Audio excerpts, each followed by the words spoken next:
Olá, muito boa noite a todos, tudo bem com vocês? Todo mundo em casa, se cuidando, e hoje nós iremos iniciar essa live. E é justamente nesse contexto de pandemia que nós estamos preocupados com a educação e com o aprendizado dos nossos alunos aqui do Instituto Mega Escola.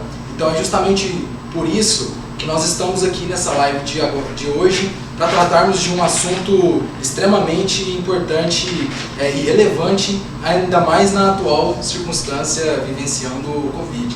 Então, iniciando, falando um pouquinho sobre mim, meu nome é Thales, eu sou biólogo, formado pela Federal de Goiás, eu sou especialista em anatomia e patologia associada pela UNBF e sou doutorando pela USP São Paulo em parceria do Instituto Butantan. E além dessa formação acadêmica, eu tenho uma experiência em relação à anatomia, à necrópsia, anatomia tanto para enfermagem, educação física, biologia, medicina. Então já tive passagens por algumas disciplinas em relação à anatomia, mas especificamente na parte de necrópsia. Eu já trabalhei num laboratório de necrópsia da universidade, onde a gente recebia os cadáveres do Instituto Médico Legal para aplicação nas salas de aula e no contexto científico. E aí, exatamente tendo essa bagagem de alguns anos de experiência, que eu quero trazer para vocês hoje um assunto que está muito em voga, principalmente relacionado ao coronavírus. Hoje nós iremos falar sobre manejo de cadáver na pandemia. E vale lembrar sempre que vocês tiverem ao longo da live alguma pergunta, coloquem hashtag pergunta. Porque aí nós iremos selecionar e nós iremos tratar pergunta a pergunta no final da aula, pode ser? Então, antes de iniciarmos, eu gostaria que vocês participassem ativamente do nosso chat, mandando as sugestões, mandando as perguntas. E agora eu quero que vocês, pessoal de Osasco, mande um joinha, pessoal de Suzano, pessoal de Curitiba, São Miguel, Campinas, pessoal de Guarulhos, todos aí presentes, unidos nessa live, para poder a gente somar esforços, para poder a gente tentar passar esse período de pandemia, cada um em casa, mas não deixando também de cuidar do processo educativo de vocês. Então a gente se preocupa com vocês, é justamente por isso que nós estamos agora com esses processos dessas lives, para poder a gente trazer um conhecimento muito atual.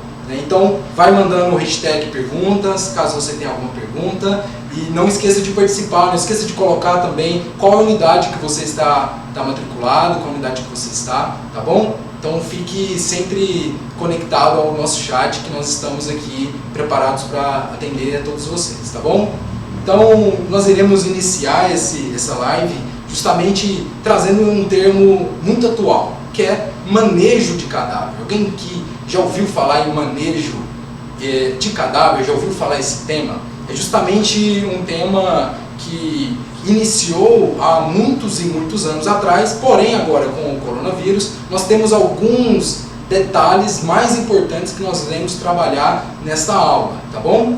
Então, nesse sentido, buscando esse conhecimento em relação ao coronavírus e a atual circunstância, nós iremos falar de biossegurança. Não podemos falar de coronavírus se nós não lembrarmos de biossegurança. O que de fato é a biossegurança? A biossegurança é justamente o estudo da vida que refere à sua segurança. O que eu posso fazer para garantir a sua segurança, a segurança da sua vida e dos profissionais que estão envolvidos no seu ambiente de trabalho? Lembrando, é justamente o auxiliar de necrópsia que possui essa função, a função de garantir a segurança dentro do laboratório de necrópsia. Então é função sua, justamente por isso que nós estamos trazendo esse tema, que agora é muito mais do que importante, é essencial. Então, a biossegurança é todo o conjunto de processos, tudo que envolve a parte de EPIs, garantir o bom funcionamento do local, quais são os tipos de reagente que eu vou utilizar, para qual finalidade. Então é exatamente isso que a nossa live de hoje irá tratar. Então, nesse aspecto, em relação à biossegurança, né? Em relação à biossegurança, o profissional de necrópsia ele precisa estar o tempo todo atento aos riscos biológicos. É claro, nós temos riscos ergonômicos, riscos de acidentes, riscos físicos, mas em especial o auxiliar de necrópsia ele precisa se ater aos riscos biológicos, né? Então a NR, a norma que regulariza isso, é a norma 23, que ela diz justamente o seguinte: o agente biológico é tudo aquilo que tem vida, né? Ou seja, tudo aquilo que é biológico que pode te causar algum dano.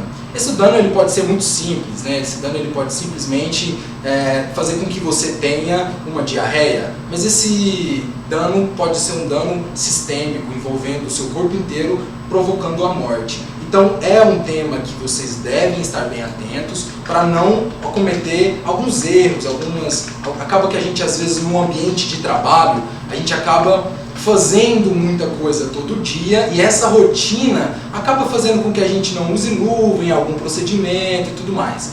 Então isso é um erro e a gente precisa estar sempre atento a essas questões. Então parasitas, fungos, vírus, estruturas proteicas são todos riscos à sua saúde, são riscos da biossegurança. Então, nesse aspecto da biossegurança, como nós podemos observar nessas imagens, né, as bactérias, os fungos, os vírus, como eles de fato entram em contato com a nossa corrente sanguínea? Justamente por duas vias. Nós temos uma via que é direta, né, que é uma via de transmissão onde o agente biológico ele chega até você sem intermédio de um veículo, ou seja, de um vetor. Então, simplesmente você andando na rua, respirando o ar que está lá naquele lugar, você está, de certa forma, se contaminando diretamente. Ou seja, a bactéria ela entrou dentro do seu organismo de forma direta. Ela não necessitou de nenhum transporte, de nenhum meio até o seu corpo. Então, transmissão aérea, principalmente relacionada às vias aéreas respiratórias, né? Transmissão por gotícula, contato. Então, hoje nós estamos vivendo um período de pandemia. Todo mundo está usando máscara. Para quê? Para evitar a transmissão direta, né? E por que a gente não pode colocar a mão no olho? Para evitar a transmissão indireta. Então, esse é o segundo tópico. Então, a parte direta, a transmissão direta, o agente chega até você pelo ar, principalmente. Na transmissão indireta, você necessita de um vetor, ou seja, um veículo para transportar aquela bactéria até o seu organismo. Isso pode ser muitas, diversas situações dentro do ambiente de trabalho de um necropsista que isso pode adentrar, né, pode facilitar a entrada de um patógeno causador de uma doença. Então, um vírus, uma bactéria que está lá no cadáver, ele pode entrar em você, entrar em contato por vias indiretas, através de um bisturi sujo de sangue, uma agulha que está suja, que foi descartada num ambiente inadequado, uma luva, uma gaze. Então, tudo que tem material biológico, tudo que tem fluido corporal, ele é um risco biológico. Você precisa tomar cuidado, fazer as medidas de biossegurança adequadas para evitar tanto a transmissão indireta, né, por instrumentos, agulhas, seringa, lâmina, e transmissão direta. Então é obrigatório o uso de máscara, o uso da proteção ocular, então para evitar os dois tipos de transmissão.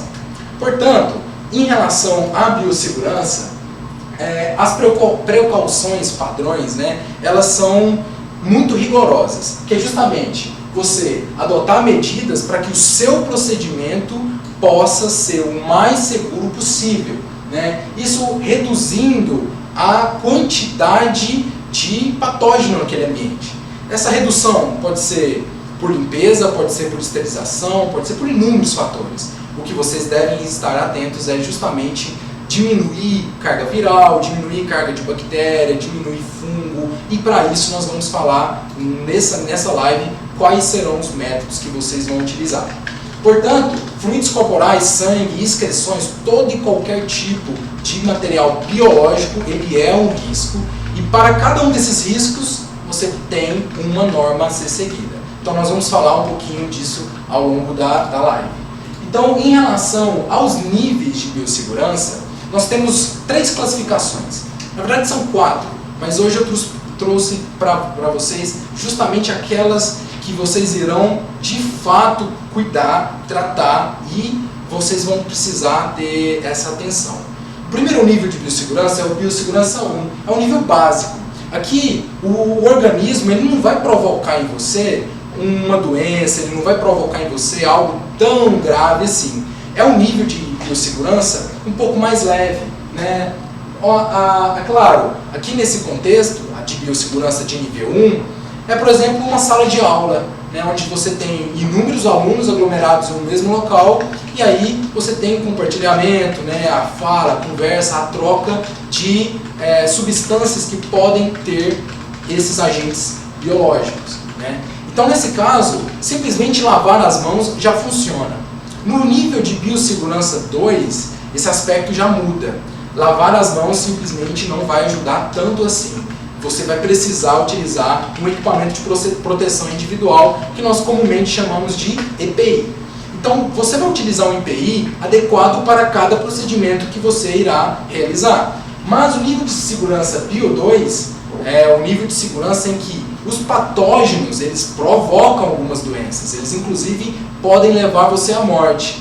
Nós temos inúmeros tipos de patógenos que adentram essa classe da biossegurança de nível 2. Salmonela é muito comum em alimento, nutrição, restos de alimento. Então, por exemplo, vocês vão abrir o conteúdo estomacal do cadáver. Lá pode ter salmonela. E lá no intestino pode ter Escherichia coli, que é um outro tipo de bactéria que vive no nosso intestino. E aí isso pode vir a provocar uma infecção intestinal em você. Então, além disso, hepatite do tipo B, hepatite do tipo C, HIV, tudo isso são patógenos do tipo classe 2.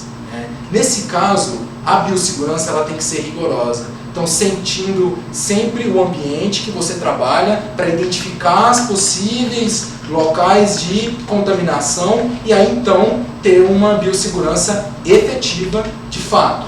Então, todo agente infeccioso, né, que pode estar nesses fluidos corporais, eles podem estar presentes numa gaze, eles podem estar presentes, inclusive, na superfície do inox que você vai colocar o cadáver. Às vezes a gente acaba olhando para o inox do cadáver, onde está o cadáver, e a gente não observa nenhum tipo de sujidade. Mas a gente tem que ter aqui, gente, uma distinção muito grande do que é visualmente uma superfície não ter sujidade e uma superfície ter bactéria. Ela pode estar super limpa, aparentemente limpa, branca, não tem nenhum risco, não tem nenhuma sujidade, mas você ainda pode encontrar uma bactéria vivendo naquele local. Então, no ambiente de necrópsia, dentro da sala de necrópsia, qual é o ambiente seguro? Nenhum. Justamente porque o ar pode estar contaminado, o chão pode estar contaminado, as paredes podem estar contaminadas, os equipamentos, os instrumentos. Então, desde que você entre dentro da sala de necrópsia, você já tem que entrar paramentado, correto? Então, nós vamos tratar disso também na live, certo? Então, tudo isso, né, que está relacionado à biossegurança, né, são precauções que vocês precisam ter no dia a dia de vocês. Isso não é um hábito, não é uma opção, é uma obrigação. E uma dessas obrigações é a higiene da mão. Por mais que você pense, nossa, mas higienizar minha mão é algo tão simples, mas é muito eficaz. O sabão ele consegue retirar o acoplamento da bactéria na sua pele. Então a bactéria ela descola da sua pele e é levada pela água quando você estiver enxaguando. Então a primeira coisa a ser feita é a lavagem das mãos, tanto antes de se paramentar quanto depois de se paramentar. Outro ponto importante é o uso de EPIs, que são equipamentos que vão lhe garantir uma proteção a mais, uma proteção extra. Né? Nós vimos nas aulas de biologia celular justamente o tecido que forma a nossa pele. E qual é o tecido que forma a nossa pele? O tecido epitelial. Esse tecido ele tem uma função de te proteger. Então, você está andando no metrô, está lá na CPTM, no ônibus, você encostou a mão no corrimão do metrô. Necessariamente você vai ser contaminado pela sua palma da mão? Não, porque muitos desses patógenos eles não conseguem penetrar a barreira natural da nossa pele. Agora, quando você tem um corte, nem que seja uma cutícula eriçada, você abriu a porta para a entrada de patógenos. Né? Nós chamamos que a sua pele ela ficou à mercê do ambiente. Então qualquer atividade no ambiente biológica pode entrar dentro daquele corte. Então se você tem que tomar cuidado com as mãos íntegras, imagina o cuidado que você tem que ter se caso a sua mão estiver com algum corte. Nem que o corte seja superficial. Já é uma porta de entrada para inúmeros patógenos. E eu tenho certeza que você não vai querer uma contaminação de uma bactéria, de um fungo ou até mesmo de um vírus. Outro aspecto é o cuidado do descarte dos objetos pérfuro-cortantes. Uma pesquisa nos Estados Unidos, ela recentemente publicada, no ano passado, diz que 64 dos funcionários da área da saúde que sofreram algum tipo de acidente hospitalar foi por material pérfuro-cortante. Isso tanto pela própria manuseio, pelo próprio manobra que você vai realizar, mas como também medidas erradas. Por exemplo, descarte da seringa no lixo comum e não no lixo de infectantes, que ele tem uma proteção adicional para não furar a mão de quem estiver manuseando, a equipe da limpeza ou até mesmo você. Então, esses equipamentos eles devem ser levados em consideração porque, além da sua vida estar em risco, a vida de outros profissionais também estarão em risco. Por exemplo, você não vai levar o lixo hospitalar, que a gente chama de hospitalar, mas é o lixo da necrópsia. Esse lixo você não vai levar ele até a distribuição, o ponto de distribuição chega até você. Então a coleta ela vai chegar lá e vai realizar a retirada daquele material. Então, quando eles vão colocar a mão no saco, eles podem perfurar a mão com uma agulha. Isso vai te dar um problema muito sério.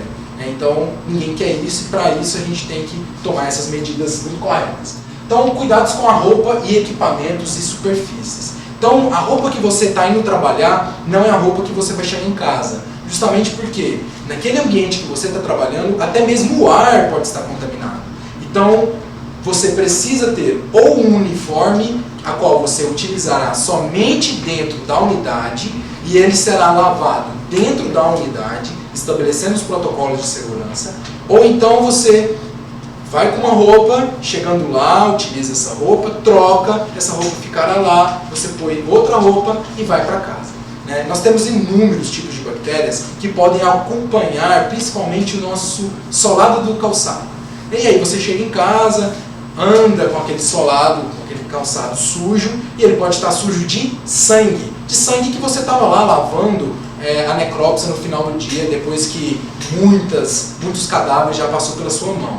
E aí você não quer levar uma doença nem para você, muito menos para sua família. Então esses cuidados eles devem ser levados em consideração, até porque eles envolvem a comunidade de forma geral, principalmente agora envolvendo Covid. Imagina só um agente funerário que está lidando o tempo todo com cadáveres infectados com Covid.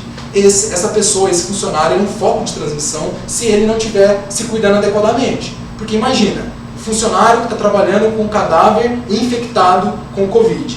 Você sentaria do lado dele no ônibus? Você sentaria do lado de uma enfermeira no metrô, sabendo que ela está com a mesma roupa que ela atendeu um paciente com Covid? De forma alguma. Então, isso tem que ser levado em consideração sim, porque não é uma questão somente pessoal, e sim comunitária. E aí, então, nós temos alguns tipos de precaução de contato. O que é a precaução de contato? Ele evita que a partícula, a substância biológica, entre em contato diretamente com a sua pele ou a sua mucosa. Principalmente a nossa mucosa, porque o tecido epitelial da nossa mucosa ele é completamente diferente do tecido epitelial das nossas mãos, dos nossos braços. É um tecido epitelial mais fino, até porque, se você observar, nossos olhos ficam vermelhos com muita facilidade. Isso quer dizer que o tecido é muito fino e há muita vascularização. Qualquer coisa na boca, dependendo do fio que você passa errado, sangra a gengiva, sangra a boca, justamente porque lá é um tecido de mucosa, o tecido epitelial é muito fino. Então isso permite facilmente que a bactéria penetre dentro daquela mucosa e chegue na sua corrente sanguínea, ganhando proporções sistêmicas, né? E aí então, em relação às precauções de gotículas, né, que aqui então a gente está muito relacionado à proteção dos olhos e da boca, né? Muitos funcionários da necrópsia preocupam somente com os olhos, então colocam óculos. Mas hoje, principalmente com a viseira, agora a gente vê viseira vendendo no semáforo, por exemplo, a R$5. Há um ano atrás uma viseira custava 40. Então hoje você tem uma condição de comprar um material de proteção própria com um custo muito menor e uma efetividade muito maior. Então essas viseiras elas vão proteger todo o seu rosto. Afinal de contas, quando você estiver trabalhando na necrópsia, vai dar aquela coceirinha na testa, aquela coceirinha no cabelo, né? Um pelo do cabelo que passou por dentro do olho. Então você vai querer o quê? Movimentar, você vai querer levar a mão no rosto. E pode observar, no seu dia a dia, você leva a mão no rosto inconscientemente várias vezes. Então você coça o olho sem ver, você coça a cabeça sem ver, você coça o nariz sem ver, você põe a mão na boca sem olhar. Então a gente toma essas medidas inconscientemente. E aí você acha mesmo que lá no ambiente de trabalho você também não vai fazer isso? É claro que vai, isso é uma situação muito nossa. A gente tem o hábito de colocar a mão no nosso rosto o tempo todo. E aí quando você estiver fazendo o seu procedimento de necrópsia, o que pode acontecer? Sem querer você levar a mão no rosto, seja para coçar o olho, seja para algum reflexo, né? Quem nunca teve algum reflexo e levou a mão no olho rapidamente, né? Às vezes vem aquela coceira muito forte e você acaba levando a mão muito rápida. E aí o que acontece? A sua mão está contaminada e você contamina os seus olhos. Nesse momento, muita coisa já não pode ser feita mais. Então é justamente por isso que a gente tem que prevenir. E aí esse protetor facial, ele impede, porque quando você vai levar a mão no rosto, você bate primeiro no protetor, na viseira, e aí isso impede que você encoste a mão suja de algum fluido no rosto. Outro tipo de proteção de gotículas é as próprias máscaras, né? Principalmente essas máscaras com uma proteção maior, porque ela vai literalmente filtrar o ar, e todas as gotículas vão ficar barradas, vão ficar presas na máscara. Então isso é uma proteção muito, muito, muito importante, né? Além disso, né, além das proteções de contato, além das proteções de gotículas, nós temos outros tipos de proteções também, que estão relacionados às vias aéreas. Aqui nós entramos nas máscaras. Eu coloquei nesse slide para vocês observarem vários tipos de máscaras. Para cada máscara há um tipo de utilidade. Então você vai trabalhar com formol, existe uma máscara de gás. Por quê? A máscara de tecido não vai conseguir barrar o formol. Mas se você for trabalhar somente com a parte prática da necrópsia, abrir um cadáver, fazer um exame de vísceras, analisar as cavidades, uma máscara cirúrgica já é o suficiente, né? A máscara cirúrgica que eu falo para vocês é essa máscara de não tecido que é vendida na farmácia, que é a máscara, por exemplo, que o dentista usa, o médico utiliza, é uma máscara comum, uma máscara simples, né? No caso de tratamento para Covid, agora eu faço algo mais específico, a utilização é das máscaras, principalmente as N95. As máscaras N95 elas possuem uma malha muito fina, que permite com que todos os vírus, as bactérias, tudo isso fique retido na máscara. Então isso facilita e aí, obviamente, essa máscara deve ser descartada, afinal de contas, tudo que você aspirou ficou na superfície externa dessa máscara. Mas ainda bem que nós temos a N95, porque ela de fato garante a proteção de 95% de vírus, bactérias e outros afins. Então é muito importante esses tipos de precaução, né? E aí, outro tipo de precaução é justamente o descarte de tudo isso. Então, beleza, você utilizou máscara, você utilizou luva, você utilizou uma série de EPIs. Mas eu vou descartar isso aonde? Aonde eu consigo descartar isso de uma maneira biosegura? No lixo hospitalar.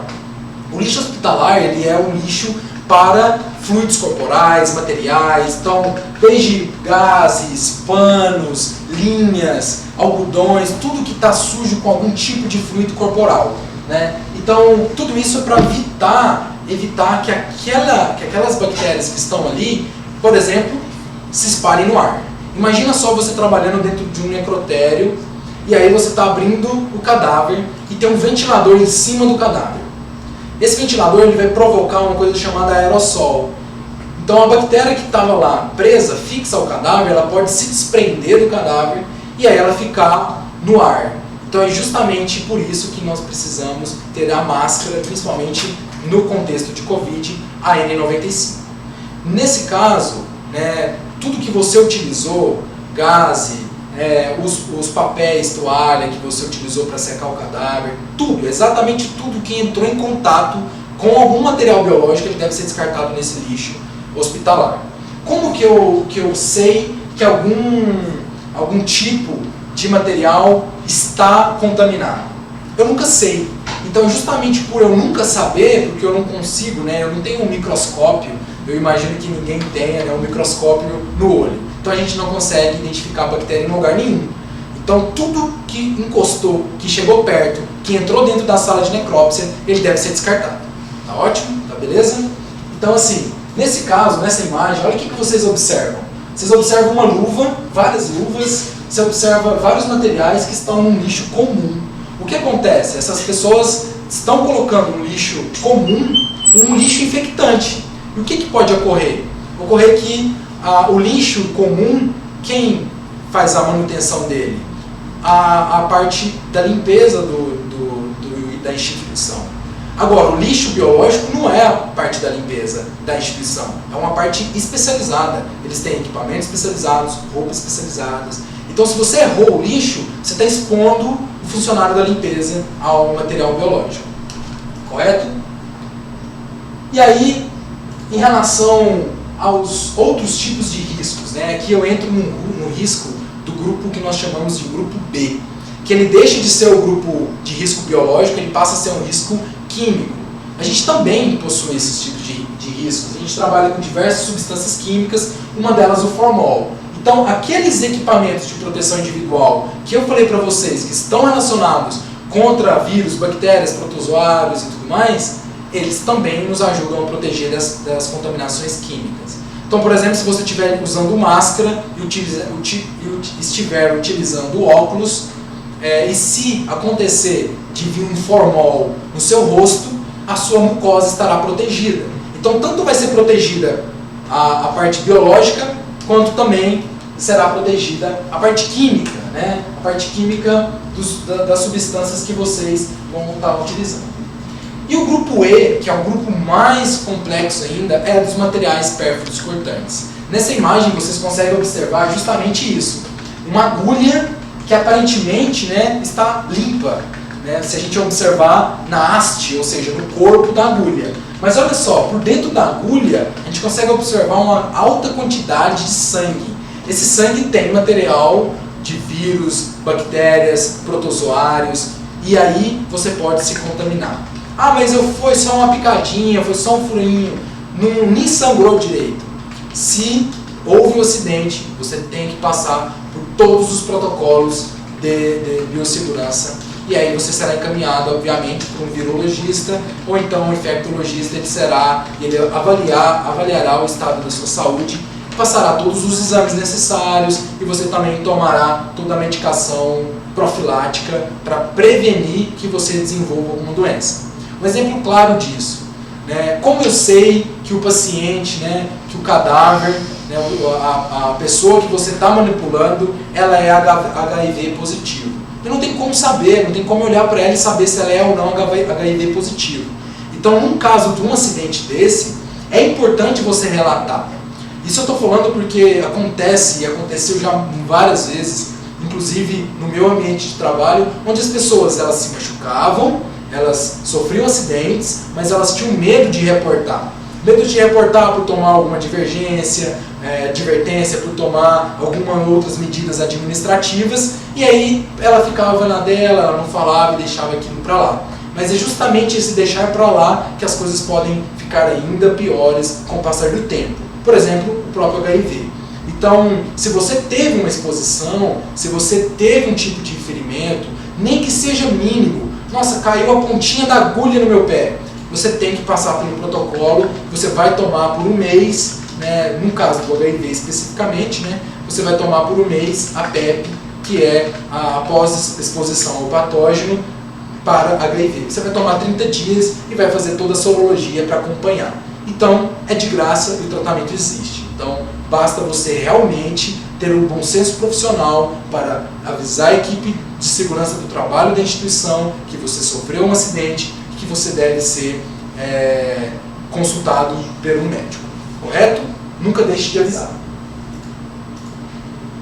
E aí aqui a identificação dos dois grupos, né? Nós temos o grupo biológico e o grupo químico.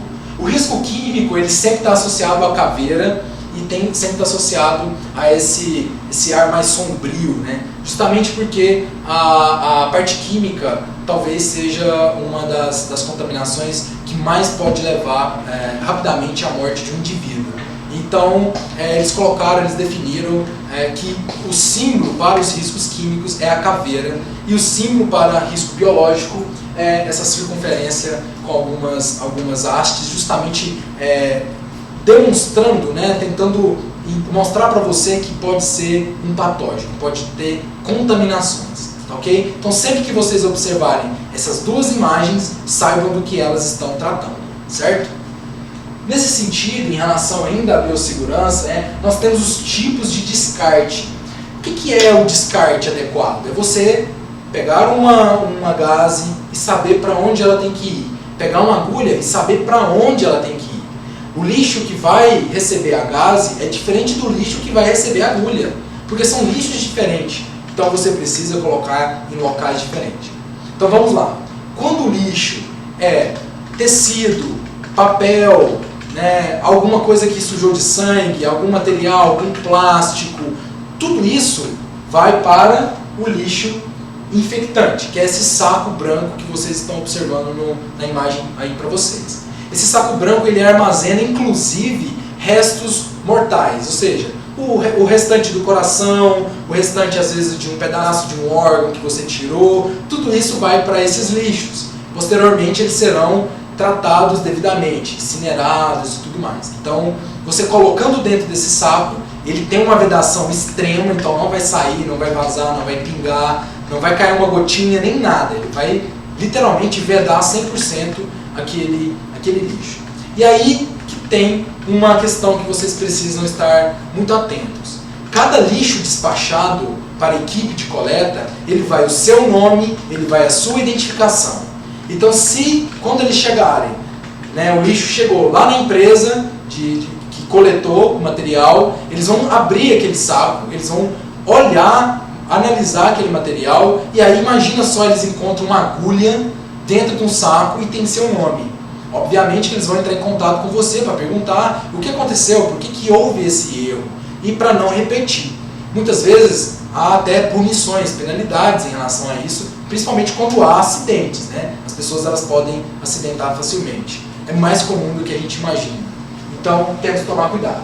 E aí, à sua direita, nós observamos o lixo de plástico, que ele é um lixo que armazena materiais líquidos, né? Diferente do outro, que é um lixo de papelão. Esse lixo de papelão, embora ele tenha um revestimento para tentar não vazar líquidos, você pode acabar colocando uma lâmina, né, solta, e aí essa lâmina pode perfurar, pode cortar o fundo, né, do recipiente e aí permitir o escoamento de algum fluido, corporal.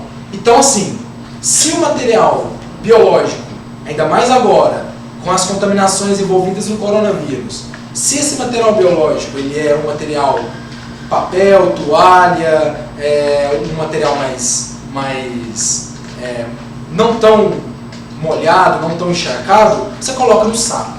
Se não, se for muito encharcado, você coloca no pote de plástico.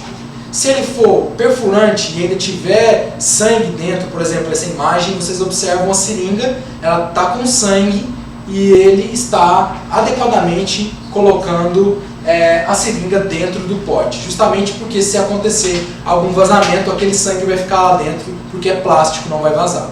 O outro é papelão. Então o outro você tem que tomar um pouquinho mais de cuidado para evitar um possível acidente ou não. Correto? Então esses são os 3 tipos de lixos hospitalares que vocês vão encontrar. E aí a parte da limpeza é uma parte que é a função do auxiliar de necrópsia. O auxiliar de necrópsia ele é responsável por garantir a biossegurança do local, como eu falei para vocês no início da aula. Então, se ele é responsável pela segurança no local, ele é responsável pela limpeza do local. Então, toda a higienização do chão, da parede, sujou o teto de sangue, eu vou deixar sujo de sangue o teto? Claro que não, eu preciso acionar a minha equipe e limpar, ou eu mesmo limpo sozinho, para não deixar que aquele fluido possa proliferar mais bactéria. Porque o problema do fluido corporal é justamente esse, né? Ele é um meio de cultura para bactérias. Então, às vezes, o sangue não tem nenhum tipo de patógeno. Às vezes, o sangue não tem nenhum tipo de substância nociva. Mas aí, você deixando ele em exposição, você deixando esse sangue ao ar livre, né? O que vai acontecer? Aquele sangue vai servir como um meio de cultura. É uma comida, vai servir como uma comida para a bactéria se proliferar ali. Então você tem infecções primárias, ou seja, a infecção ela veio do paciente, por exemplo, em relação ao coronavírus, né? Você contraiu o coronavírus do paciente, mas você também pode ter contraído o coronavírus do lixo. Depois que o paciente já foi embora, né? já foi para o cemitério, e aí você ficou com o quê? Com o lixo dele, o lixo desse paciente.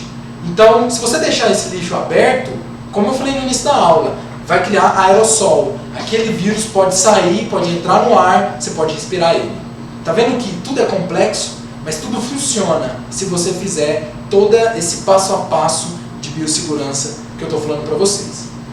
Então, todo e qualquer tipo de remoção de sujidade, seja de instrumento, seja no chão, tudo isso é feito pelo auxiliar de necrópsia, correto? E aí outro processo também que é função, ainda mais agora com o Covid, isso é uma norma, né, que é recente, sobre a desinfecção total da área onde o paciente com Covid esteve. No caso, lá no necrotério, no ML, ou qualquer local que você está trabalhando e que tenha uma suspeita de Covid, ou então, literalmente, a causa mortis foi a Covid. Nesse caso, né, há a necessidade de desinfectar esse ambiente. O que é a desinfecção? Eu consigo eliminar totalmente ou parcialmente a carga de bactéria, a carga de vírus, a carga de fungo. Como que eu faço para diminuir isso? Usando produtos químicos. Um desses produtos químicos é o hipoclorito de sódio, mais conhecido como água sanitária, como Cândida, Quiboa e outros nomes por aí. Né? Água sanitária, o hipoclorito de sódio, ele é extremamente importante na desinfecção. O álcool 70 líquido, né, como nós já falamos sobre ele, o formol e o glutaraldeído a 2,2%. Embora o glutaraldeído hoje não esteja tão em voga assim, porque vocês têm soluções mais baratas, como o hipoclorito de sódio, muito mais barato e também eficaz, tanto quanto. Né? Além disso, né, além do processo de desinfecção, nós temos um outro processo. Nós podemos ter um processo de esterilização. A esterilização, ela busca a eliminação total daqueles organismos que estão ali. Como que eu faço isso? Eu posso esterilizar o meu material usando uma autoclave. O que é essa autoclave? É esse equipamento que vocês estão observando na imagem, né? Parece uma panela de pressão gigante, o que de fato ela acumula calor acima de 150 graus e aí você consegue eliminar todo e qualquer tipo de vida presente naqueles locais. Isso é muito comum, né, autoclavar materiais cirúrgicos. Então o bisturi, a pinça, a tesoura, tudo aquilo que você utilizou lá dentro do seu processo, ele pode ser sim autoclavado. Nossa, mas no lugar que eu trabalho não tem autoclave. O que eu faço? Você pode fazer a desinfecção com hipoclorito de sódio. Da mesma forma, a única diferença é que você vai deixar um tempo adicional para poder, de fato, ter uma ação mais prolongada. Mas o hipoclorito de sódio ele vai resolver muito bem. Claro que tudo depois de tirar a sujidade. Não adianta nada o bisturi estar cheio de sangue e você passar o álcool por cima. O álcool não vai conseguir penetrar e ter a efetividade adequada. Então primeiro se limpa para depois fazer a esterilização. Correto? Então nós temos limpeza, nós temos a desinfecção, que eu estou retirando parcialmente esses patógenos, e a essa parte da esterilização, correto? E aí então, nós podemos observar e falar sobre a biossegurança relacionada à paramentação. Aqui é um ponto muito importante, talvez vocês podem ter alguns tipos de dúvidas relacionadas à paramentação. Então eu vou falar para vocês um passo a passo, de maneira rápida e simples, como você se paramenta no ambiente de trabalho de você. A primeira coisa a ser feita é colocar o calçado, colocar a bota, colocar o propé, ou seja, a proteção que está relacionada com os seus pés. Depois feito isso, você vai lavar suas mãos. Por quê? Porque você entrou em contato com o tênis ou com a bota. E que geralmente essa bota já é uma bota que você utiliza lá no local de trabalho. Se for o caso, você precisa colocar uma luva antes de pôr a mão na bota, porque ela pode estar contaminada. Então você pode colocar a luva, calçar a bota. Se for o seu próprio calçado, não há necessidade de você saber para onde você foi, se não tem nenhum fluido corporal ali, né? Mas de qualquer forma, colocar a luva, depois calçar o sapato. Depois disso, você vai calçar o avental. Aqui eu coloquei avental porque em alguns lugares utilizam-se avental, em alguns lugares utilizam-se jaleco, em alguns lugares utilizam-se calça e a camiseta, que a gente chama de pijama. Então tem o pijama cirúrgico dos médicos, enfermeiros, e a gente tem o nosso pijama também, o pijama da necrópsia, que a gente também utiliza dentro do nosso ambiente de trabalho. E aí, você colocando tudo isso, você vai então fazer as proteções faciais, colocar máscara, luva, a touca, né, colocar o óculos, tudo isso pronto para entrar dentro da sala de necrópsia. Você não vai se paramentar dentro da sala de necrópsia, você se paramenta antes, para você entrar dentro do local totalmente protegido. Ainda mais agora com relação ao coronavírus, nós precisamos ter essa paramentação antes da sala. Porque uma vez entrando na sala com um cadáver vítima de Covid, você está respirando um ar que pode ter a carga viral muito alta. Então a gente já entra preparado. Isso não acontecia antes, né? Antes da pandemia, a gente entrava dentro da sala de necrópsia, né? E não tinha esse cuidado. A gente simplesmente entrava dentro da sala de necrópsia, realizava, saía. Hoje não. A gente precisa ter uma preparação antes para poder a gente, então, entrar já seguro. Aqui eu coloquei um passo a passo para vocês retirarem a luva, descalçarem a luva. Talvez seja mais importante o processo de descalçar a luva do que calçar ela. Por quê? Quando você calça a luva, está tudo limpo. A luva está limpa, a mão está limpa, está tudo muito limpo. Agora, quando você está descalçando, a sua mão está suja, a luva está suja, a superfície está cheia de sangue. Então, como fazer isso, né? Primeira coisa, puxar, como você está observando na imagem, né? Você puxa no cantinho dela, arrastando a luva para cima e retirando ela da sua mão. Depois disso, você vai retirar as luvas, né? Obviamente, retirar o avental e higienizar as mãos, lavar as mãos. Depois disso, lavar as mãos novamente. Por quê? Porque você vai retirar o gorro, ou seja, você vai colocar a mão próxima à sua região mais sensível, que é a sua cabeça. Então, olhos, nariz, boca, tudo isso é muito sensível. Então, antes de colocar a mão, antes de retirar a luva, antes de retirar a touca, o óculos, eu preciso lavar minhas mãos. Depois disso, retiro o protetor facial, lavo as mãos, retiro a máscara e lavo as mãos. A última é a retirada da máscara. Então, por último, se retira a máscara. Até porque, imagina só, você está tirando o avental. Quando você tira o avental, você está fazendo com que as partículas virais do coronavírus que estão lá naquele avental espalhem para o meio. Por isso que a gente não pode pegar a máscara, colocar ela de qualquer jeito, jogar ela, andar com ela de pendurada no carro, né? A gente não pode deixar a máscara balançando ao vento, porque o vírus que está ali, ele pode muito bem estar indo para outros lugares, tá bom? E aí, então, por que a gente deve estudar o manejo do cadáver, principalmente em relação ao coronavírus? E aí eu faço essa pergunta: o coronavírus, ele pode ser transmitido mesmo no cadáver, mas ele vai morrer, ele vai ficar vivo? Então, em superfícies inanimadas, ou seja, o corrimão lá do metrô, o coronavírus ele pode ficar de 4 a 6 horas tranquilamente ativo, né? No cadáver, isso pode aumentar ainda mais. Atualmente, a regra que está vigente que nós precisamos tomar uma proteção de no mínimo 12 horas, tanto depois que o cadáver foi embora da sala de necrópsia. E aí eu deixo essa pergunta, né? A gente está falando tanto de bactéria, de vírus, de coronavírus. É de fato muito perigoso trabalhar com necrópsia? De fato, nós temos essa insalubridade, nós temos essa questão, mas se nós seguirmos essa biossegurança, a gente consegue ter uma garantia muito eficaz de proteção, né? Então, tudo que está no cadáver, principalmente coronavírus, gripe, H1N1, tuberculose, raiva, tudo isso pode ser transmitido.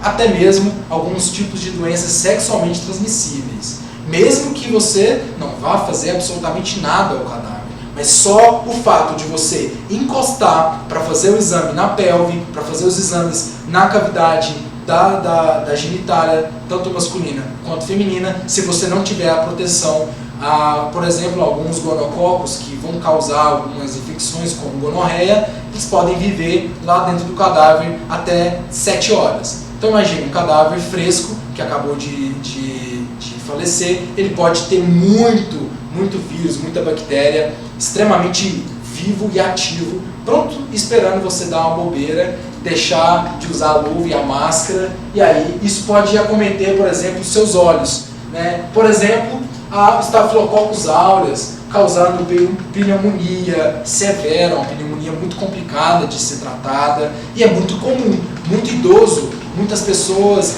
morrem por pneumonia e chegam até você vai precisar tomar conta desse cadáver com pneumonia. E às vezes você nem sabe a causa da morte, principalmente se você estiver trabalhando no necrotério, você simplesmente vai fazer a tanatopraxia, fazer os preparativos do cadáver, sem saber a causa da morte. Então você não sabe se aquele cadáver foi morto por tuberculose, por Staphylococcus aureus. E aí pode causar desde uma pneumonia, algo muito grave, a simplesmente uma conjuntivite, né? Algo um pouco mais brando, mas que ninguém quer aqui pegar uma conjuntivite, não é mesmo?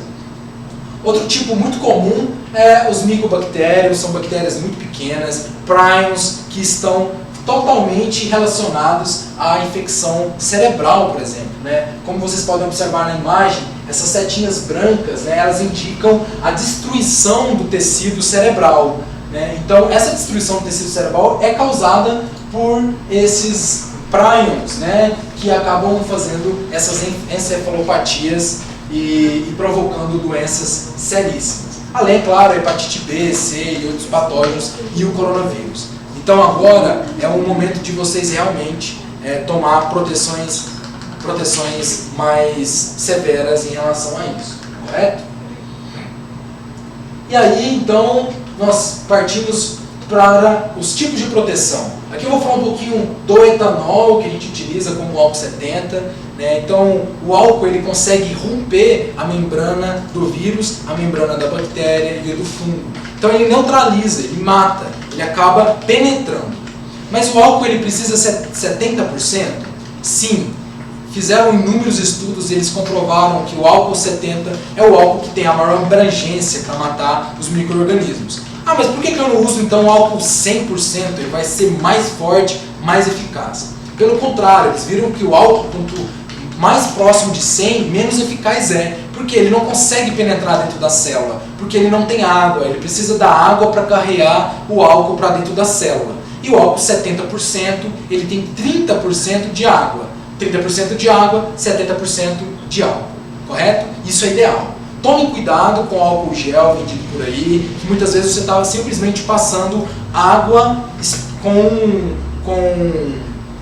espessante, né? Simplesmente para ter aquele formato de gel, e aí você simplesmente está achando que está sendo seguro, que está fazendo um procedimento adequado, mas aquele álcool não está nem a 20% e não está garantindo nenhum tipo de proteção. Se sabe que o coronavírus ele morre em 63 graus de concentração de álcool até 78.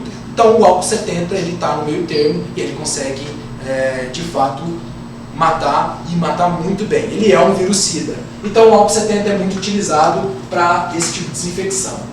O fenol também é muito utilizado, talvez pouco falado do fenol, e é diferente do formol.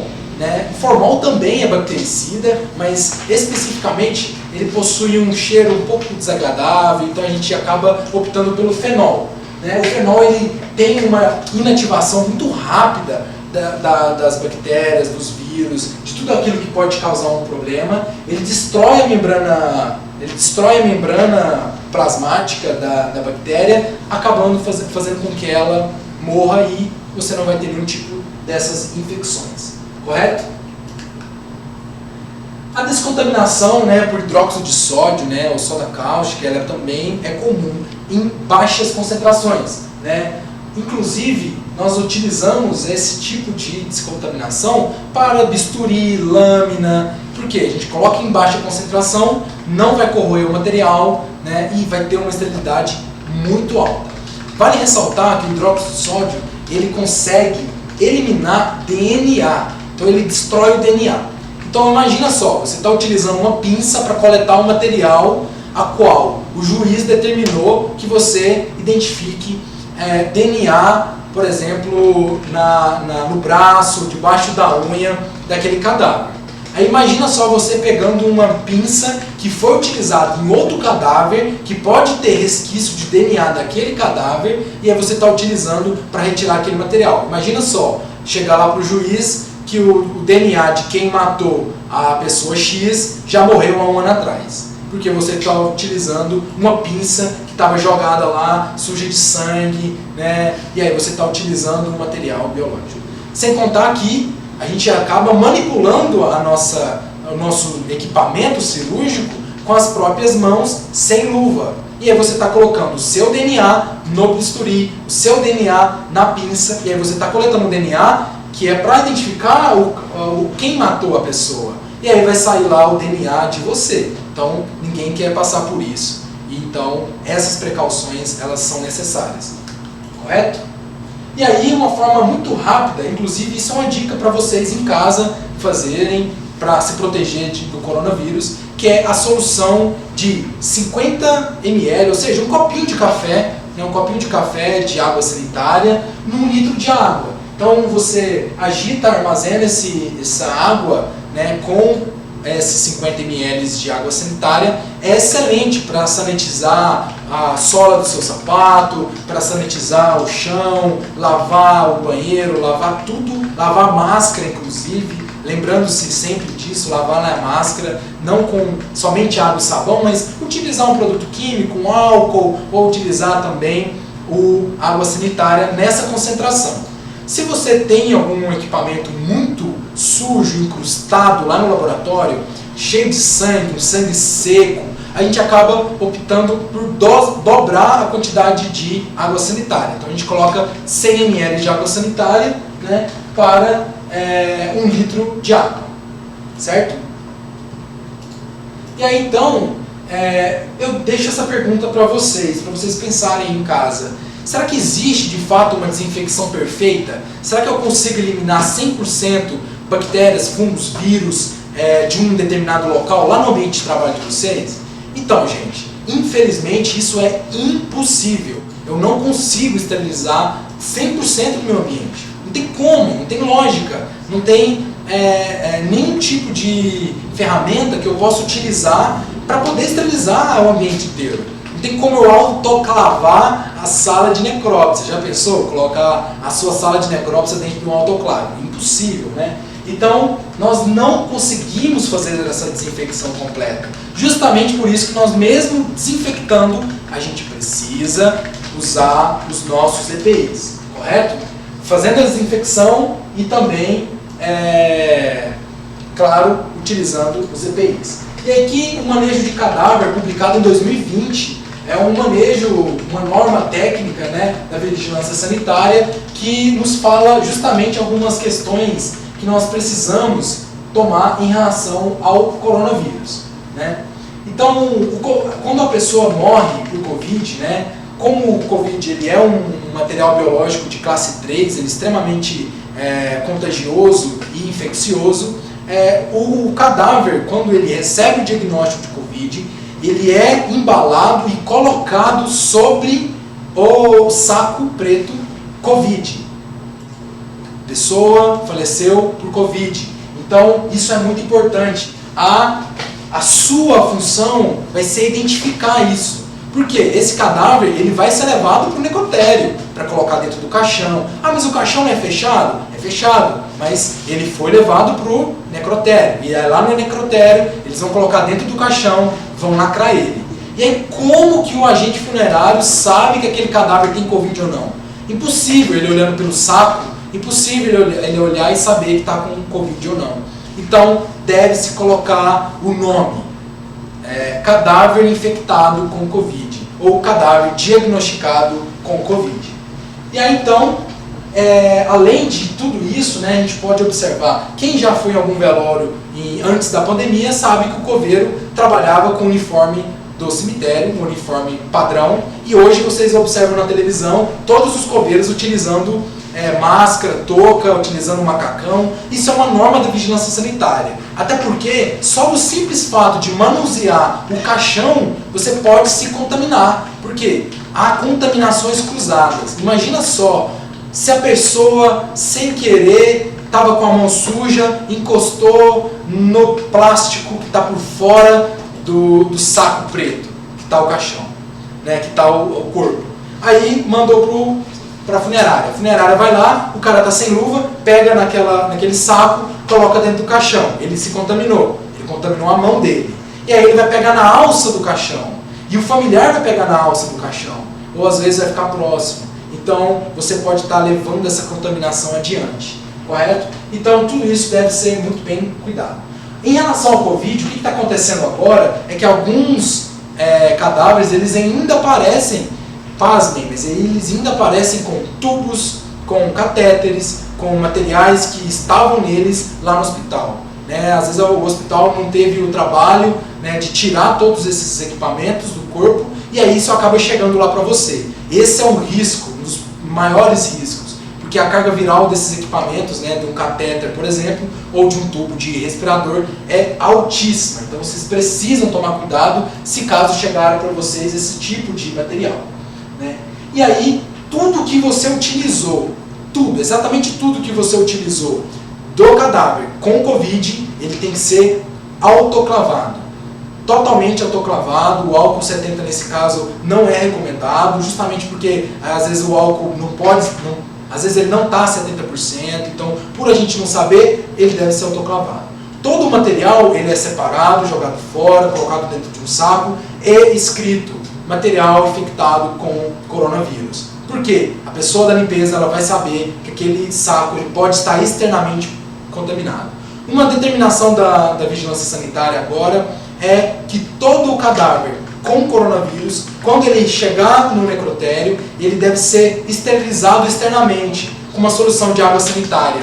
Então, passar água sanitária tanto no cadáver, parte externa, quanto também parte externa do saco preto, do saco que vai estar o cadáver, e também dentro do caixão e fora dele, principalmente a alça, as extremidades, esterilizar o caixão, justamente porque pode ter algum tipo de vírus lá.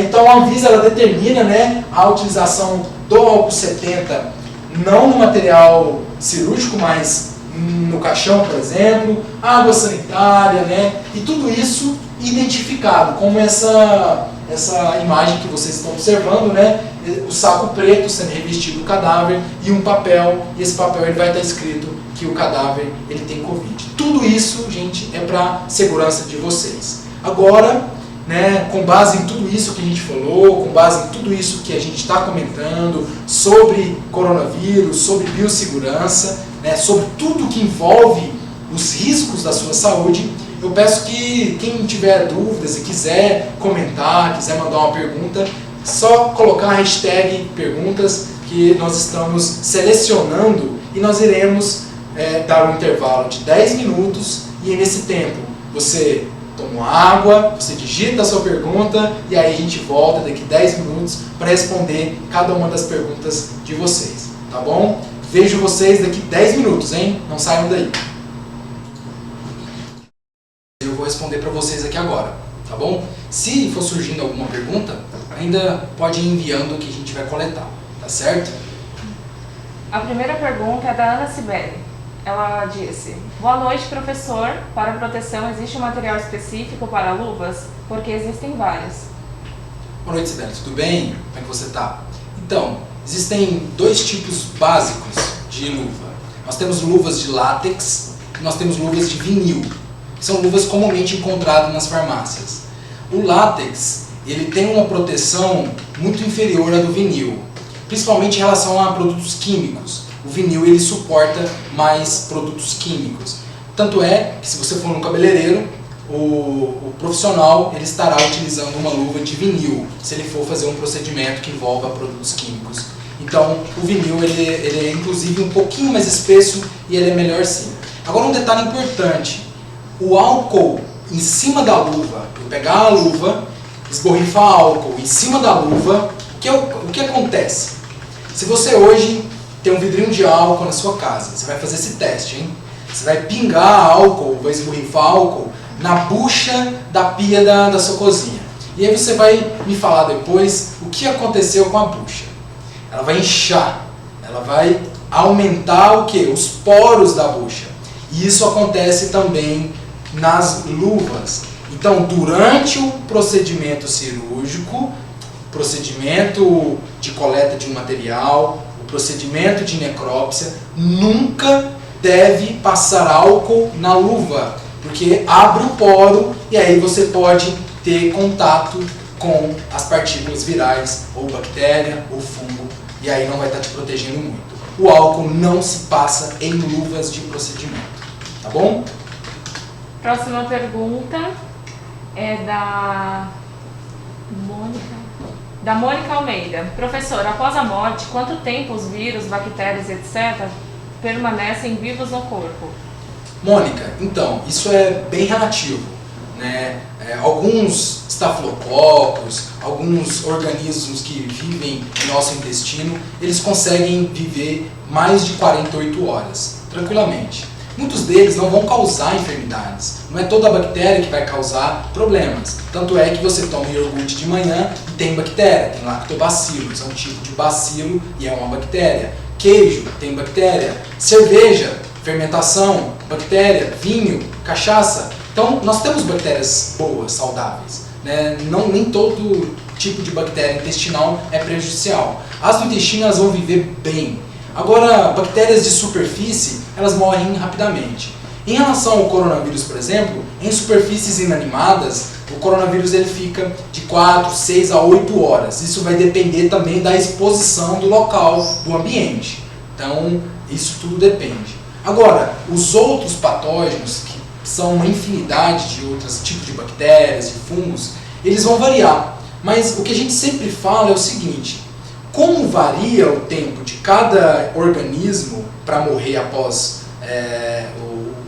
a morte do indivíduo, a gente já coloca a biossegurança já na entrada, já no primeiro patamar de manuseio do cadáver, porque a gente já se previne de tudo.